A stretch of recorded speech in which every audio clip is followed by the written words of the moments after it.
Et voici que Pétain entre dans la salle de la première chambre. Trop petite salle pour un si grand procès. Pour ce procès où l'homme qui ose encore se dire chef de l'État va répondre des années pendant lesquelles la France a été occupée aussi par lui. Les souvenirs affreux de 1940 reviennent. À quoi pense ce vieillard que la République combla d'honneur et qui déchira la République? Des témoins sont là, messieurs Albert Lebrun, Louis Marin, Paul Reynaud, Michel Clémenceau.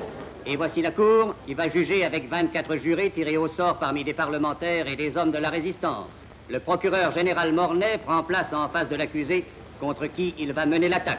Le premier président Mongibaud ouvre les débats par les questions rituelles et l'accusé répond « Pétain, Philippe, maréchal de France ». Et tout de suite, le bâtonnier Payen, avocat de Pétain, dépose des conclusions pour refuser la compétence de la Haute Cour de justice. Conclusions qui seront rejetées. Puis, après lecture de l'acte d'accusation, le maréchal Pétain lit un texte, un dernier message, par lequel il déclare qu'il ne répondra à aucune question. Mais les avocats s'animent, soulèvent de nouveaux incidents, le ton s'élève. Le procureur général Mornay réplique, la barbe en bataille, le geste véhément, bondissant sous les allusions personnelles. La querelle devient plus vive, la salle est houleuse. Enfin, le calme est rétabli. Et devant Pétain qui lui jette un coup d'œil en biais, M. Paul Reynaud vient déposer le premier. L'ancien président du Conseil explique pourquoi et comment il a lui-même appelé Pétain au pouvoir.